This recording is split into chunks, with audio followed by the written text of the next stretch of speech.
So I drove back in the trailer. Number 2 street car. Man, it was so freaking close though.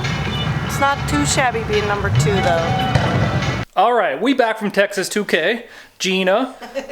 As you can see, everything is still like kind of not in its place. Engines are still on the floor broken. As you can see, the rod bearings in this ones are all messed up. The main bearings are messed up too. We lost oil pressure. But the big question is, did we explode one motor? Or 2? Or did we explode 2 motors? Did you already tell the camera about all the oil on the underside of the hood? I think I showed them at Texas, maybe. Maybe I didn't actually, because it was in the finals. But so all underneath here, anything that was like near this catch can vent right here got splody. Well, oil everywhere. So maybe we hurt a piston and we got some blow by. Maybe we didn't.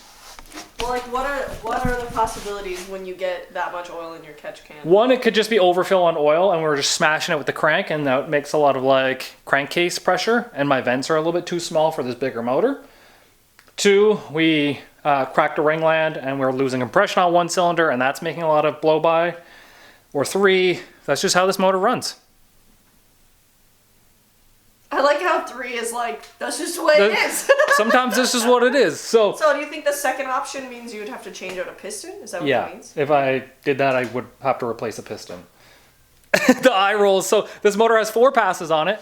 The last pass, we had basically 52 pounds on the dome. It made like 32 pounds of boost. We had another 10 pounds on the scramble, and I grabbed the shit out of that scramble and still lost. So the whole way. The whole way. The funny thing is the pass before, you had the exact same time basically, but you hit the scramble button for 0 of it. I know. So, but I think I was faster through the middle. The only thing that limited me was I was riding the RPM limiter going through the traps. So we were hitting our 8,300 RPM rev limiter through the traps at 36 pounds of boost, and it did 177 mile an hour. That's all this car is ever going to do, because I'm not going to increase the RPM. So unless we change the rear gear, which I don't want to because I'm going to go 8-mile racing next, that's as fast as it's going to go. But bigger question, is it exploded? We're going to pull some spark plugs. We're going to do a compression test. So the plugs look okay, besides a little bit of lead, and we run it real fat just to keep it a little bit safe. They look fine. None of them are burnt up. None of the tips are missing. Mind you, there's only 4 passes on these, but looks good. Got our compression test here, so... If I screw that into your butt and then you farted, do you think you can make 1 PSI? I've been real tooty lately, probably. Now, I don't know what static compression number we're looking for, because I honestly have never done a compression test on this engine, so it depends on camshaft and overlap and all kinds of weird stuff that I don't really know about. So instead of looking for a compression number, and we're just looking for consistency among the 8 cylinders, and then that should be our clean bill of health. I'm just saying it's clean because I want it to be. Manifesting it. All right, here goes nothing. We're gonna do like 5 ugga-duggas. 3, 4, 5.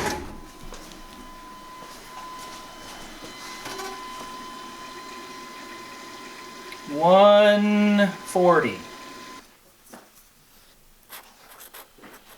I'm still holding your phone. So 130 compressions on number 2 is our lowest one. We could probably verify everything with a leak down test as well. Here's our magical compressions. It looks like we've got 140 up to 155 on the one bank, and then as low as 130 on this bank up to 150. So if like the spread between the 130 and 155 is pretty big, but then if you take those 2 out, everything else just looks pretty good. Which means this motor can go back together. We can put it in the other garage. We can also get Gina's car, the twin turbo Mustang, and work on that one, because we magically lost brakes last year. Yeah. And she probably appreciated if we put some brakes in it this year. I would like some good brakes this year, thanks. Thanks. Thanks. So, I think my train of thought right now is that this one runs, it works, it blows a bit of blow by here. Maybe we do the head gaskets in this thing, and while we pull the heads, we can check everything else in there, because a set of head gaskets is like $100. Slam that back together, get this one ready for the spare short block, and then we can eventually put this one in, pull this one out, and then refresh this one, like make the ring gaps a little bigger. Look at me ticky-talking the same time that I'm not ticky-talking, because this is like my YouTube camera. So you all know we got that new on there, that 88103. What you don't know is we've got a backup for the 88103, and then we've got a backup for the backup, so we can back up the backup if we need backup. And then the Hemi Fox turbos. Not satisfied with our compression test, we bought a leak down tester. 38 bucks on Amazon, the good kind. Generally, if I can find a kit on Amazon that has like a case with it, so a case like this, and it's not just like in some stupid plastic wrap, I'll buy it. And then I'll just put it on the shelf, 40 bucks, like it's there. It doesn't need to be something super special. It's a leak down kit, it'll work. I mean, that's kind of how I ended up with all these kits up here and no place to put them. But I have a lot of kits, so, you know, I just need more space now. And I ordered a pilot bearing today because I've been putting it off for whatever reason, I don't know why. But that's the last thing we need to put this one in that car. Actually, I have a really cool thing. I want to put that on right now. It's going to make that look so cool. I'm actually pretty sick and tired of having 2 cars in here that don't run. Well, that one runs now, but we just got it back running. And look how much more room we have when things are assembled in here. So we're going to do our best to get this back in the car to give us more shop space and not to take that one apart, despite me like wanting to redo everything all over again. Not everything all over again. I just want to like make it better, continue making it better. And that's kind of what the channel's all about, continue making things better. I'm stuck in a loop, man. Anyways, straight out of China, we got these billet aluminum. These are actually billet, they're not cast. Hemi valve covers, so we'll see if these things fit. They look all right. Need to put some gaskets in them and put these things on. Remember what I said about having things assembled? This is basically a box that's just holding valve covers that doesn't need to hold valve covers for any reason. So it's just taking up space. If I put it on the engine, then it's good to go. These things were like 299 bucks US. It's not bad for a set of valve covers. I'd just be like, blap, blap.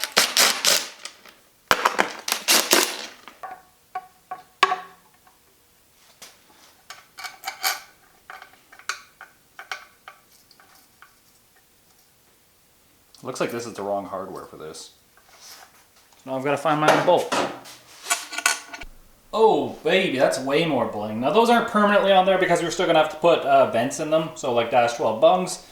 But yeah, that's way blingier. I love that. I love that for me.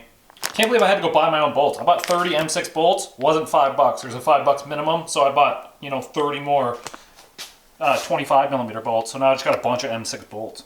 Okay, but like, that side clearly looks way better than that side. So we got rid of the plastic valve covers, we got some aluminum ones, which is nice because we can weld aluminum to aluminum.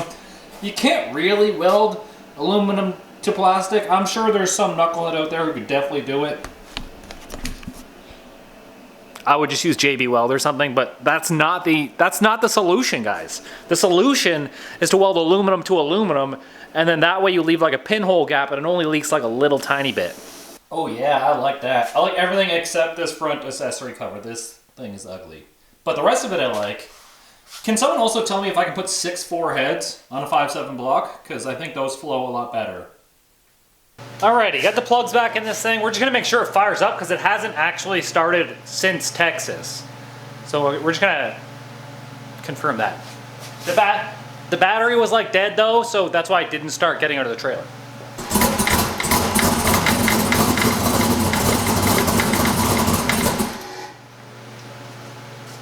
Close enough to running. That little like knocking noise that you hear, that's just the belt tensioner like fully hitting itself.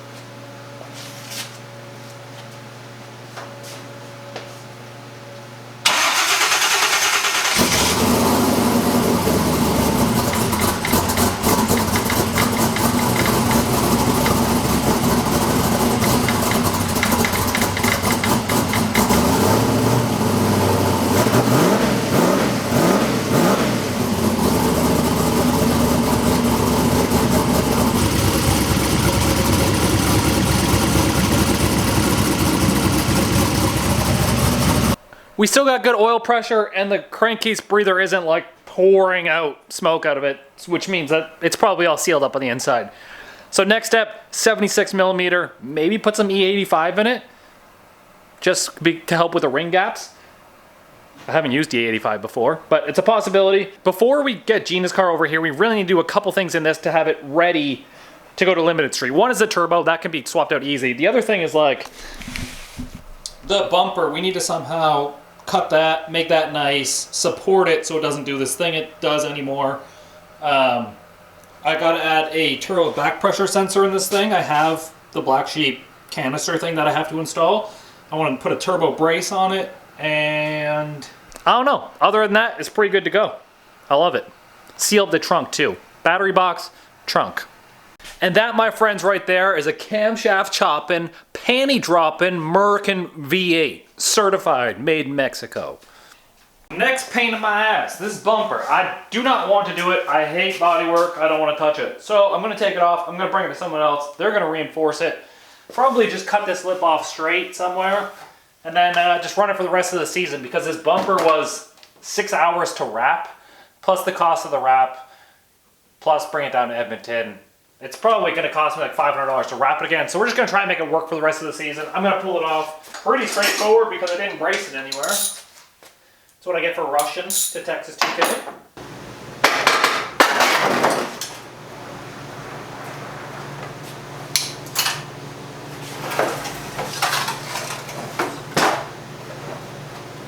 So Tx2k was like a giant eye-opener, and the fact that like I need to get to more of these events. The problem was like we spent 3 days driving down there, 3 days back, and granted Tx2k was like a giant event, so there was a lot of media, a lot of fans, and a lot of photos and stuff. It was great. Like exposure-wise for me, I was on Sick the Mag, 1320 video, like it was huge for me. Like I said, the downside is we spent $2,000 in fuel and another $1,000 in hotels and Airbnbs and stuff like that. The trip ended up costing a decent amount of money, but it just means that I do have to go to more of these events. So my schedule is pretty open for this year. I'm definitely doing Miles of Mayhem, but I'm just trying to consider what other events that we should do. So if you guys have any ideas on what events we should do, put them down below. I'd like to do another drag and drive, like Rocky Mountain Race Week, something like that would be great. Sick Summer would be great. Sick Week would be awesome, and I should try and do that next year, Gina and I. Sick Week is just like a huge event, but it's so far to get there. And I'm definitely gonna try and do Limited Street, which is that 76mm class. That is on the West Coast, so it's not giant exposure, but it's like local actual racing, and I think that's gonna be fun. But I really wanna get the Hemi Fox going, so that's gonna be my next big project, is getting the Hemi Fox working again. I know the Formula Cart still needs to be done, and after I get Gina's car over here and that one done, I might be able to get that one back over here, the Formula Cart. Put the Hemi Fox over here on the lift, put the Formula Cart over there, maybe get both of them done around the same time. And I know you guys love that thing. I kind of love that thing too, and I hate it at the same time, so it's a really love-hate thing. If anybody wants to help come build it, you know, feel free to come by. But despite everything, I'm really glad about how this car turned out. It went from a car that I really hated into something that, you know, I really enjoy now. I don't mind showing it off. It looks great. It is still a little bit rough around the edges. It still has an 850 cage in it that's mild steel. It's a little bit on the heavy side. Some things could definitely be redone in my mind. But for the most part, the car's really stout. I have a lot of faith in it, a lot of trust in the car, as you can tell, like when I'm pedaling out of wheelies and stuff. And the car just works really well. So as much as I want to tinker with it some more, I think I should just leave it alone for a little bit, move on to something else. This is the tried and true backup car. If we need to take this one on a drag and drive, we can take it. I really want to take the stick shift car because I want to be like little Guido over here. I don't like this for me though. My exploded friggin' board here. So I definitely need this again if we're going to plasma cut things, and we need to plasma cut things because Gina said she wants her own trank. You guys seen my trank before? This one right here, my little badass rig. Also, there's still snow and stuff outside here.